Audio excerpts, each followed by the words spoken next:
Assalamualaikum warahmatullahi wabarakatuh. Saya Ika Nurhaliza Bibia dengan NIM 2004411110068 dari kelas SMBD Praktikum 4D. Di sini saya akan menjelaskan hasil praktikum modul 1. Nah, pada modul tugasnya adalah membuat database berupa transaksi. Di dalamnya terdapat penjualan ke pelanggan, kemudian pengembalian barang atau return, stok, pembelian barang dari supplier, koreksi stok, kemudian ada keuangan berupa penjualan masuk ke akun penjualan, pembelian dari supplier masuk ke akun hutang atau pembayaran ke supplier mengurangi akun hutang. Kemudian ada laporan berupa penjualan dan stok.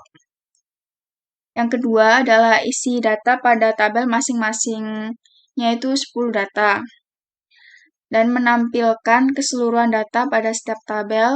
Kemudian yang keempat, melakukan perubahan pada salah satu nama tabel, dan yang terakhir adalah menghapus database. Kemudian kita ke programnya. Nah, untuk di programnya ini, pertamanya kita harus membuat database-nya, itu menggunakan create. Create sendiri adalah perintah dari DDL. Create itu bisa membuat database ataupun tabel. Nah, di sini untuk nama database-nya saya menggunakan toko swalayan. Untuk nama database itu tidak boleh ada spasi.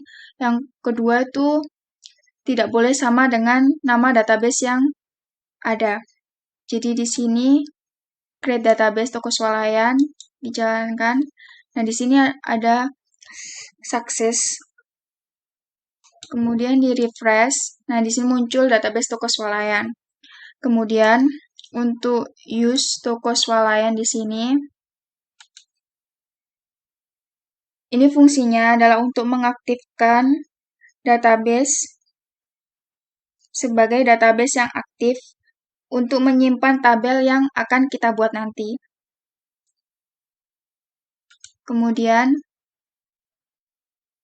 create tabel. Di sini fungsinya adalah membuat tabel untuk database toko swalayan. Yang pertama adalah tabel transaksi pelanggan. Ini kita jalankan. Sukses. Refresh. Akan muncul di sini tabel transaksi pelanggan. Begitupun untuk tabel-tabel yang lainnya. Ini langsung kita copy. Nah, muncul 5 sukses. Refresh. Di sini dalam database toko swalayan saya membuat 6 tabel. Ada tabel hutang, laporan penjualan, stok, transaksi pelanggan, transaksi return, transaksi supplier. Nah, untuk membuat tabel database itu, di sini untuk penamaannya itu sama dengan penamaan dalam database. Kemudian memasukkan field-nya. Kemudian di sini ada tipe datanya, integer atau varchar.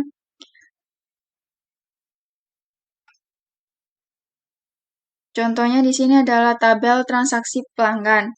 Di sini ada field-nya, ada ID pelanggan, kemudian tipe datanya integer, kemudian ada field kode barang, tipe datanya integer, nama barang, varchar, jumlah beli, integer, harga beli integer, total beli integer, tanggal beli, date.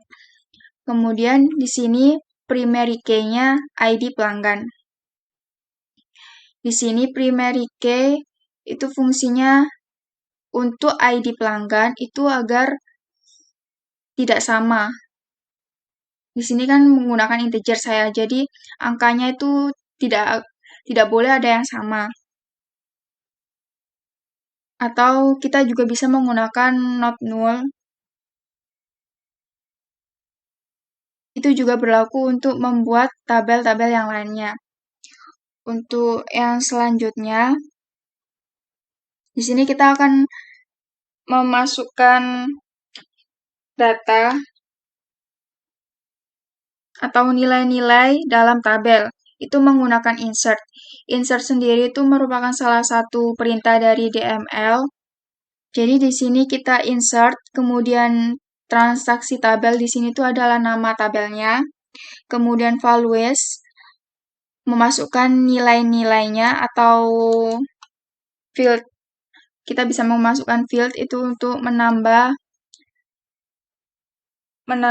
baris. Untuk di sini saya akan menambahkan data atau nilai-nilainya. Jadi nah di sini datanya akan masuk 10 data sukses. Jadi tabel transaksi pelanggan itu kita open table. Nah, di sini datanya masuk. Nah, di sini juga berlaku untuk memasukkan data ke tabel-tabel yang telah kita buat sebelumnya. Di sini ada tabel transaksi return. Kita jalankan. Nah, 10 data sukses masuk. Open table. Kemudian di sini untuk tabel stok 10 data sukses masuk. Kemudian untuk tabel transaksi supplier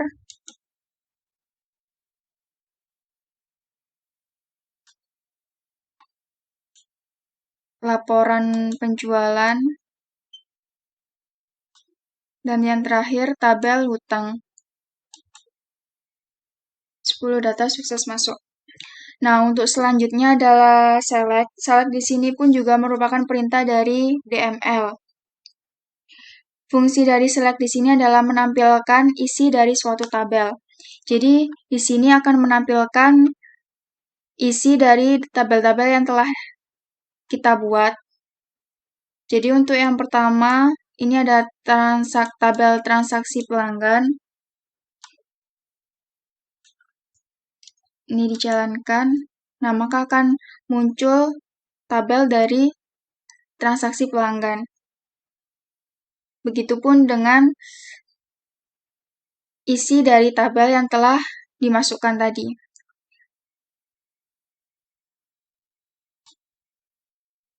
Untuk tabel transaksi return, isi tabelnya ada ID, kode barang, nama barang, tanggal kembali, dan keterangannya. Kemudian untuk tabel, tampilan dari tabel stok, seperti berikut. Selanjutnya transaksi supplier.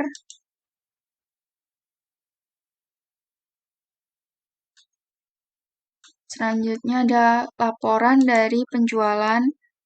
Dan yang terakhir adalah tampilan dari tabel hutang.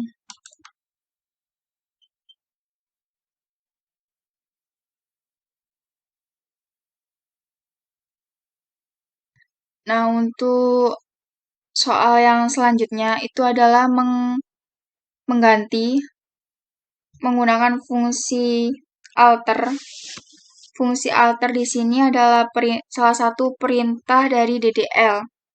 Nah, alter di sini itu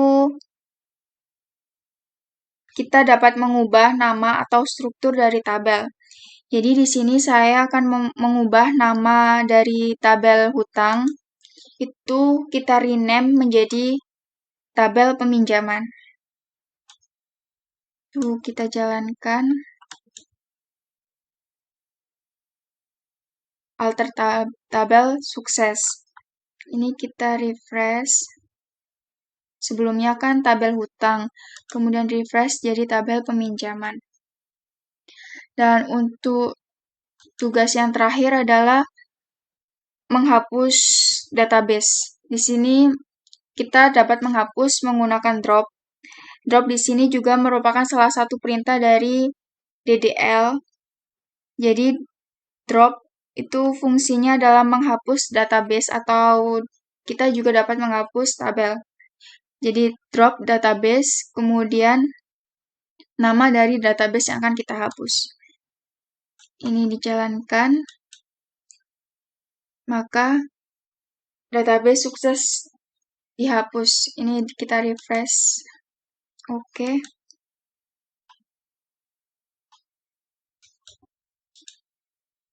Nah, jadi database-nya sudah tidak ada.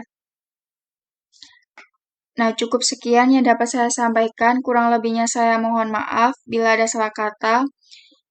Wassalamualaikum warahmatullahi wabarakatuh.